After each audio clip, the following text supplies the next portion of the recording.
Grand Portage Resources' Herbert Gold Project in southeast Alaska highlights increased gold resource, indicated and inferred, of 860,000 ounces, in excess of 10 grams per ton gold. Expansion drilling is planned on the Herbert Gold property for the summer of 2019. Grand Portage Resources trading symbols are GPG on the TSX Venture, GPTRF on the OTCQB, and GPB on Frankfurt. For more information, please visit our website, grandportage.com. You're listening to HowStreet.com radio, available online at TalkDigitalNetwork.com. Welcome to HowStreet.com radio, the online source for market opinions. Here is Jim Goddard. My guest is home ownership consultant Ross Kay from thewealthyhomeowner.ca. Welcome back to the show, Ross. And thanks for having me back, Jim. Ross, we're right in the middle of a feverish election campaign. Are the politicians saying or doing anything that could make homes more affordable or make real estate reasonable, a goal that all Canadians could acquire, achieve, and desire?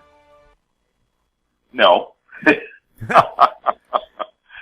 There's not one of them out there who's making any logical sense from a data-driven perspective.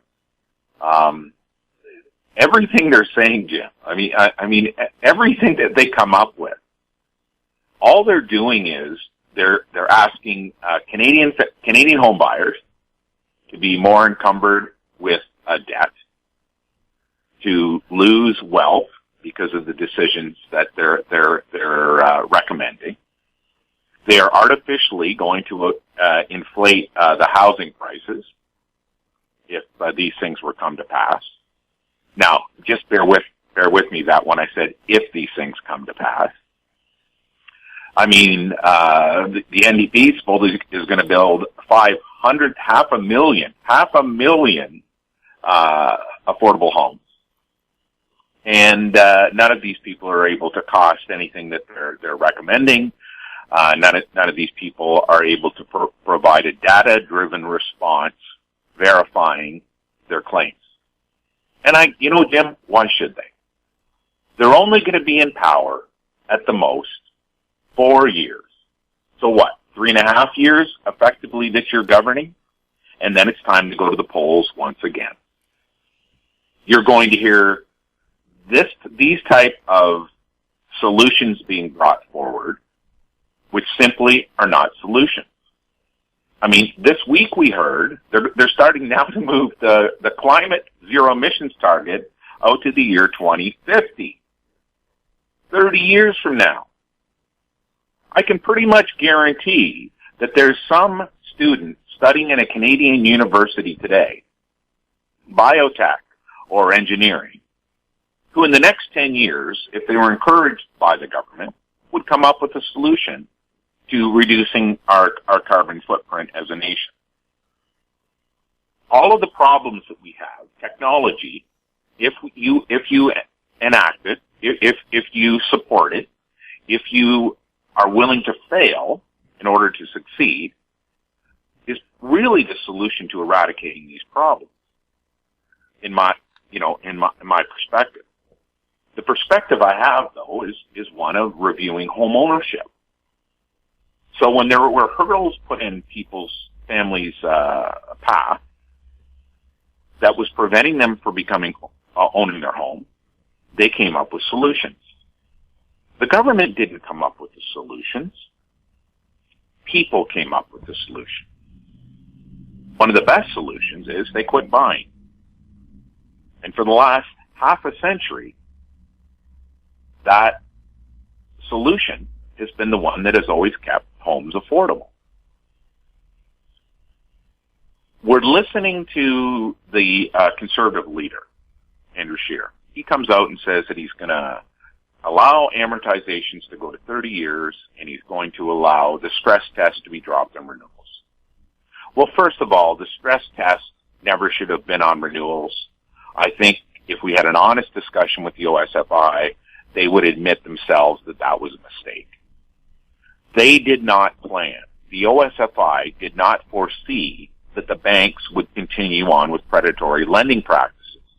In other words, they did not foresee that the banks' seeing that the client no longer could move freely upon the renewal date of their mortgage to the most cost-effective place for them to place their mortgage, would not be capitalized on the banks. This is no different than back in 2012, when Mr. Flaherty reduced the amortization from 30 to 25 years after using the housing market to stave off the Great Recession in Canada. Wisely so, in my opinion. He did not foresee in July of 2012, that the banks were going to start capitalizing on a 39% gross debt service ratio, which was a compromise he made when he reduced the amortization period from 30 to 25 years. He did so at that time simply so that consumers, homeowners, would not be hurt. He wasn't able to follow through on, the second part of the plan, and the banks instead became predatory lenders with Joe Oliver taking over the role as finance minister. The Liberals are saying now that they're going to allow $800,000 first-time buyers to buy in Vancouver and Toronto. Well, folks, first-time buyers do not buy $800,000 homes. They buy a starter home. In large metropolitan areas, that's probably going to be a one-bedroom condo. They're going to pay down their mortgage. They're going to have income gains over the next 5 to 7 years. And then they will begin to think about whether they want to move into the next property. They may want to move out into the suburbs if they want a single detached home, because they're not going to get it in Vancouver or Toronto per se, right downtown. The politicians that are putting out all this propaganda, as far as we're concerned, when are they going to enact this? The month after, or a couple weeks after they are elected? No, it's going to be next spring. Well, next spring is a lifetime in a housing market, because the economy will not be the same as what it is as we go to the polls this year. What my biggest concern is, Jim, is when we hear the policies, it's when we see levers that governments have available to them during a recession being given away or utilized in a non-recessionary period. The 30-year amortization is such a lever. You need to save the ability to go from a 25-year amortization to a 30-year amortization when your economy is faltering and job loss is happening. Because that is when you need to stimulate your economy through the housing market. You do not need to do that at the end after a market has already crested, as we have in Canada today, and we're on the downward slide of the cycle. That may allow you to get away for another 12 months, and you may believe, as a politician, that is the ability to get you reelected, but it's not. We are at a moment in time in the housing market where interest rates really can fall no further. I know we hear these negative interest rate commentary. Okay, let them go negative. What happens to the greater economy when that happens? When house price gains are not offsetting the interest that Canadians are paying on their mortgage, they very quickly are moving into a negative equity earning position. And that is where you have to look at where we're starting from today. These politicians, Jim, are not saying to young first-time buyers, look, between 1982 and 2019, interest rates fell consistently. There was almost not a Canadian homeowner who renewed their mortgage after the end of a 5-year term at a higher rate than what the previous mortgage interest rate they were paying. The result of that is they increasingly were able to move up the property ladder quicker. That will not be the case over the next 25 to 30 years. Because only one of two things are going to happen.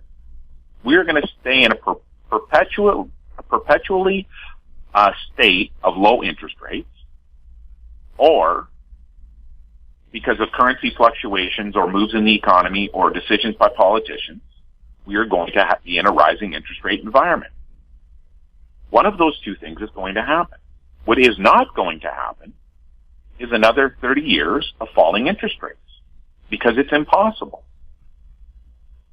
That means that you have to look at your home ownership decision over the next 25 years to 30 years in that context. You are going to have to earn wealth in your home totally different than how your parents did. Politicians aren't talking about that. They're talking about building 500,000 affordable homes. They're talking about giving surplus land away. Now, can you imagine the absurdity of this comment?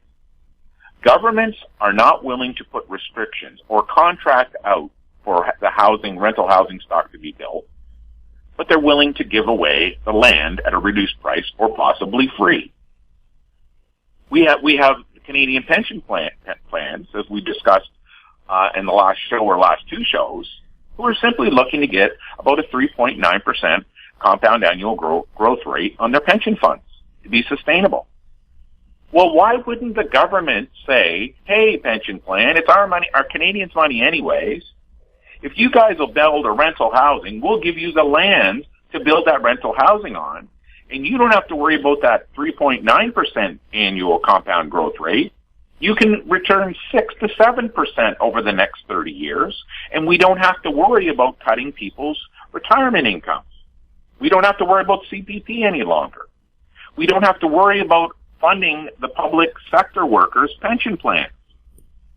The teachers' pension plans, which in many provinces the taxpayer has to make up for any shortfall, we don't have to worry about that anymore, because we're going to allow affordable rental housing stock to fulfill that role.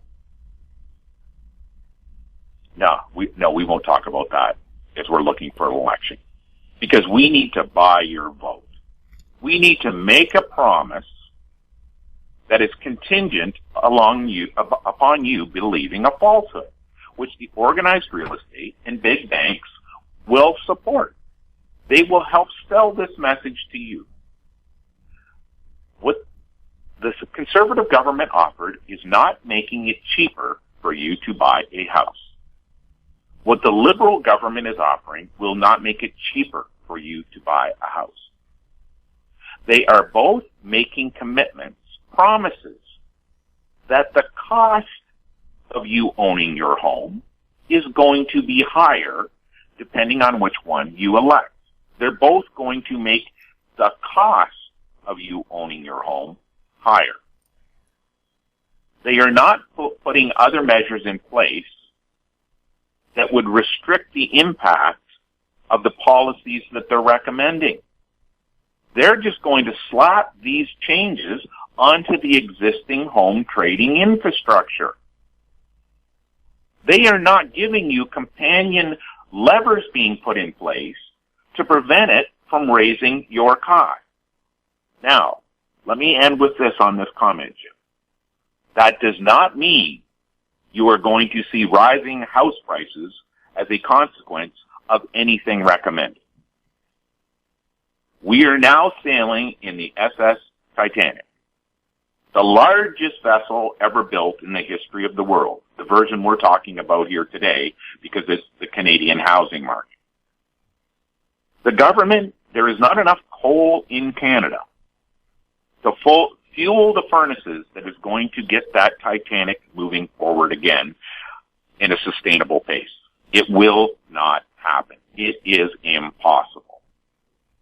Canadians are incapable of booking another $120 billion per year needed to return the housing market to where it was. We cannot borrow that amount of money. There is not enough leverage available. The leverage is decreasing. Whatever vote you make, vote with your heart, but understand the solution for anyone out there who is maybe thinking about voting based on the housing options these parties are putting forward. You can't count on the government. You must count on yourself. You must make a concrete plan. You must have the data in front of you. If you can save $100 here, $1,000 here, $10,000 here, $100,000 here, or as some people in Vancouver and Toronto, well, not necessarily Toronto as much, they haven't reached this point yet, but in Vancouver, millions of dollars less in the last 3 years. It's you and your responsibility to take charge of your life. Do not look at these politicians, because all they're going to do is make it worse. We'll have more with Ross Kay right after this. Media recognition from Bloomberg, Reuters, recycling trade publications, patented process for 100% recovery of critical metals, including cobalt, lithium, nickel, manganese, aluminum. American Manganese is focused on recycling lithium-ion batteries for electric vehicles. American Manganese trades on the TSX Venture, AMY, the US, AMYZF, and Frankfurt 2AM. For more information, visit AmericanManganeseInc.com or phone me, Larry Ray, at 778-574-4444. Avon Resources Limited is a gold exploration company with significant projects in British Columbia and the Yukon, trading on the TSX Venture Exchange, symbol ABN, and the OTCQB, symbol ABNAF. Surrounded by world-class gold deposits and mines, Avon's 23,000 hectares Forest Kerr Gold Project is located in the heart of the Golden Triangle in northwestern BC. For more information, visit us at avonresources.com. Welcome back. We're speaking with Ross Kay. Ross, everyone's looking to blame someone for the current state of home prices in Canada. The money's gone from money laundering, foreign buyers, condo flippers, big banking. Is there anyone to blame for the place we find ourselves in today? Yeah, so I would say yes, Jim. And who is to blame is anyone who has a microphone and talks about a housing market without speaking the truth. I would say organized real estate, which we're now deeming to be called big realty, and big banking are the two primary culprits, and the ignorance of our political leaders and government corporations who believe what big realty and big banking say to be true are also to blame. When you're out looking for a home, you know, we've heard this first-time home buyer discussion for the last 4 or 5 years increasingly being discussed. You never are buying a house based on the price they're asking for it. I did not, when I was selling home, I did never once sold a home to someone based on the price that was being asked for the home. The offer price that my client submitted on the night of the offer was not the price my client had in mind when they were buying that house. They had a totally different price that they were paying. And that also made my job the night of an offer extremely easy, because I wasn't haggling over $1,000 or $5,000. I was haggling over hundreds of thousands of dollars. When you're looking at a home and you see an asking price, you have to understand, back in 1990, that asking price was simply a tool that realtors in big banking use to get you on the hook. The fact of the matter is, that asking price was only a small portion of the price you were willing to pay on the night you signed that offer. For many people, you were signing up to pay over 2 times the amount of the asking price in mortgage interest. Now let that sink in, folks. Over 2 times. At certain points in time, the early 1980s, it was over 3 times you would see an asking price of $100,000 that you were actually going to have to pay almost $400,000 worth, $400,000 in payments to purchase. Of course, today, in 2019, instead of having that large part that nobody discusses, the cost of owning a home, mortgage interest, maintenance and repairs, those costs are substantially lower today because of mortgage interest rate. And your 25-year forecasted mortgage interest rate is small in comparison to the price that you're paying for the home. You have to look at the entire picture. That means when the average Canadian today average home buyer is looking at homes at $500,000, they shouldn't be looking at $500,000. They should be understanding that they're going to have to pay $800,000, $900,000, $1 million to own that home and have it paid off in the next 25 to 30 years. No realtor or no banker is ever going to tell you that. It's not like a credit card where you have to disclose what the maximum expense is going to be. They keep it hidden from you.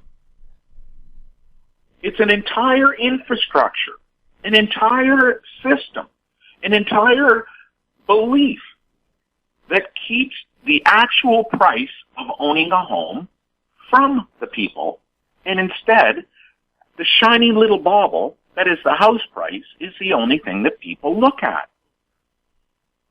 The blame. 100% of the blame for all of the problems we have in the housing market is because home buyers are never told or asked to rationalize a 25 to 30 year cost of owning a home. Because when they look at those numbers, Jim, everything changes. If I'm saving $1,000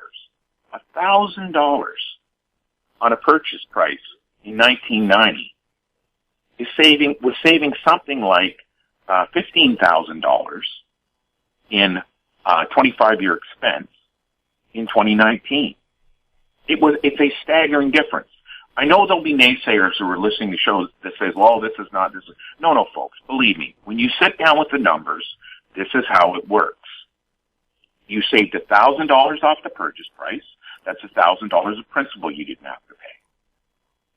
You saved your property taxes would be a little tiny bit smaller because when the assessment came due, they looked at your selling price because it was a recent sale. The interest on that $1,000 of principal is gone, wiped out. You never had to repay it. The cost of owning your home, as a result, is lower. And you have to extrapolate that over 25 to 30 years of ownership. It's not that the blame is simply in the self-interest of big realty and big banking to extract as much of the consumer's disposable income out of their pockets that they can. The banks and the realtors have been ruthless on this. They have been incessant on their demands on your earnings. They have gone to great strides to hire economists, marketing managers, advertising executives, pay off mainstream media. Because believe me, folks, mainstream media, the print news especially, who needs advertising dollars, relies on the housing market stakeholders. The blame goes one place and one place only.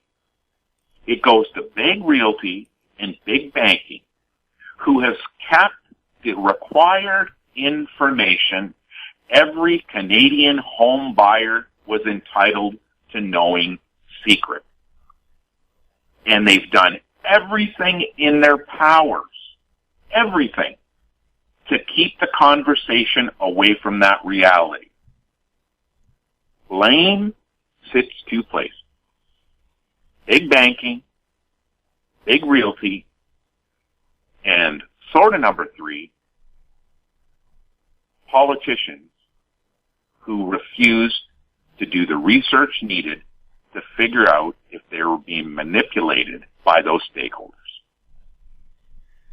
We'll have more with Ross Kay right after this. Cypress Development Corp. is developing a world-class lithium resource in the heart of Clayton Valley, Nevada. The size of the resource makes the Clayton Valley project a premier asset with the potential to impact the future of lithium supply. Cypress Development Corp. trades on the TSX Venture Exchange, symbol CYP, the OTCQB, symbol CYDVF, and on Frankfurt, symbol C1Z1. For more information, please visit our website, cypressdevelopmentcorp.com.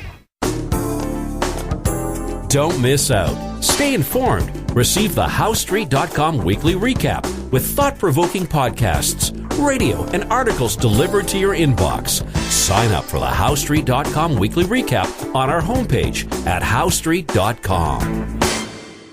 Welcome back. We're speaking with Ross Kay. Ross, a question from a listener. Has the housing market stabilized and are housing prices rising again in Canada as they are reading in the newspaper? Jim, you just keep the questions coming that give me a chuckle. It's amazing, Jim. It's amazing what timing the housing market does to you. It is amazing the life-altering fact that understanding you can time a housing market and buy your home at the best time possible and then someday in the future sell it when need be. We are looking, if you look in the newspapers today, if you read every single banking report across the country today, if you review every single economist statement about the housing market today, you are not going to read that houses in Vancouver have dropped $1 million. You are not going to read anywhere that many houses are at 50% off their 2016 peak. When you look at Calgary, you are not going to read that houses today are 40% less than what they were in 2013 in real dollars. You are not going to read in Markham, Vaughan, Richmond Hill, the Greater Toronto area, that housing prices have dropped in some cases $600,000 to $800,000. You're not going to read it. Why? These are not made-up fabrications. There are a plethora of home sale listing websites across Canada today where my commentary right now can be verified by anyone willing to click their mouse. We are looking at properties in Markham that are $600,000 to $800,000 below what they would have been selling for in the spring of 2017. Now, the savings aren't as big in 2019 as they were in 1990's correction because your mortgage interest debt, the mortgage interest paid is so much smaller. It's so much smaller versus 1990. I mean, in 1990, a $10,000 reduction in the price that you paid for a home was, technically over 3 times that amount is what you were really saving. It was life-altering, Jim, in many ways for many families. Yet when we go back and we look at all the old housing charts for Ontario and for Canada, in the great house price correction of the 1990s, it's like it didn't even exist. You can't find it in the data. You can't find anywhere published today that I would argue in Metro Vancouver itself The average single detached home is now worth about 40% less than what it was worth at the peak of the market in 2016 in real dollars. Real house price inflation. Real house price inflation, listeners, is a little bit different than how CPI inflation is. It's a different calculation, but it's true. It's factual. It's been around for decades. It's just never talked about by the greater real estate community or the banks, because again, they're looking to take advantage of you, to take as much of your home equity out of your pocket and put it in theirs, as much as possible. I mean, folks, think of the absurdity of what they charge for real estate commissions in 2019. Toronto, the average selling price in Toronto is around $800,000 for the sake of the argument. Okay? That is the average purchase price. Has nothing to do with house prices, folks.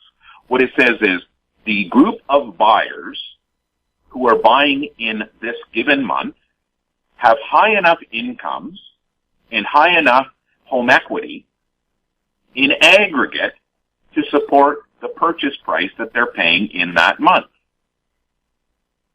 It's a totally different average home that is sold in July than was sold in February or will be sold in November. A totally different home. It's like looking at a Saint Bernard and a Chihuahua. They're both dogs, but they are two totally different makeups of the breed. That's exactly how a housing market works, except the housing market works in a given pattern. When you hear these comments, stabilized housing market, housing prices are rising, we are not tracking a single home buyer outside of Quebec who is recording higher selling prices in the neighborhoods they're looking to buy. What that means is, I am here on House Street delivering this message. If those people who are actively monitoring the market to time it, because they're in the buying program at the Wealthy Homeowner, they're actively in the buying program, timing the market, looking to buy at the best time possible. If they are not seeing that they're getting better and better and better each month, we would be exposed as a fraud. If they weren't watching live in real time the savings that they're making in their life every single month, we would be outed by now. The reason why people believe us when we say that it's easy to time the market is they're watching it live. They're seeing it with each passing month. The amount of money they're saving and the amount of money they're going to save over their lifetime. They're watching it live. They can go and cross-check the data. They can go out and look at those sold sites for proof, and it's sitting there before them. So the question we must ask, Jim, is, why is it not reported in Vancouver anywhere that the average single detached home in real world dollars, real house price inflation adjusted numbers, is about 40% less than what it was in the spring of 2016? Why is that not reported? Why can anyone go to do a simple cross-reference? This is a regular consumer can do this. You look at a price that they're asking for a house on Realtor.ca and then do a cross-reference on BC's eValue. This is the only province where this is possible, folks. British Columbia is the only province where the consumer can make this check instantaneously. You can pull up a listing from Realtor.ca and do a cross-reference and see how much it's dropped since the 2017 assessment. Hundreds and hundreds of thousands of dollars. But what I'll tell you, folks, is you better grab your screen captures now, Because when the new data is updated, your 2020 taxes, the taxes where condominium buyers, innocent Canadian young condominium buyers who were enticed with an incentive to enter the housing market at the worst time possible, your property taxes are going to go up. While the owners of those single detached that have dropped 40% in value go down. No. The housing market is not stabilized. No. Housing prices are not rising again. If you're getting advice from someone who's telling you that, or if you're watching a bank economist, or if you're watching some housing analyst who hasn't even sold maybe 100 homes in their entire career, let alone thousands, people who themselves believe organized real estate sales propaganda, then you're not seeing what's really going on. But you want to know something, folks?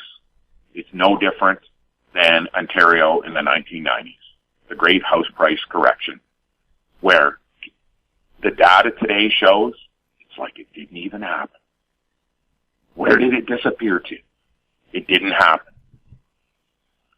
Please go out and try to find one other place in the world where housing prices for single detached homes, Vancouver, in one of the prime cities of any city in the world, have dropped 40% in a short 3-year period.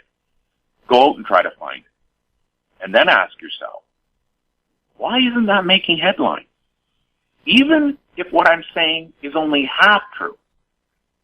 Even if I was totally wrong and prices have only dropped 20%. How come you haven't read about it? How come this isn't headline news? How come all the people who have lost hundreds and hundreds of thousands of dollars are not out in the streets? Because I'll tell you, if this was the stock market and it was a 20% drop, you got to remember, Canadians' homes are their retirement vehicle. They always have been. I don't care what anybody says. They always have been. Your home is your retirement vehicle. It's your primary source of income at the last stages of your life. How come it's not talked about? There is no stabilized housing market. Housing prices are not rising. You're just listening to the wrong people. Ross, thank you so much for chatting with us. Thanks for having me on, Jim.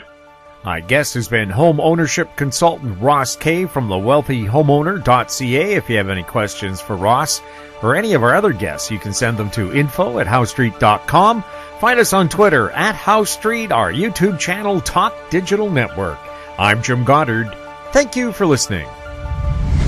Comments made on HowStreet.com radio are an expression of opinion only and should not be construed in any matter whatsoever as recommendations to buy or sell any financial instrument at any time. Available online at TalkDigitalNetwork.com. HowStreet.com radio is a production of HowStreet Media Incorporated.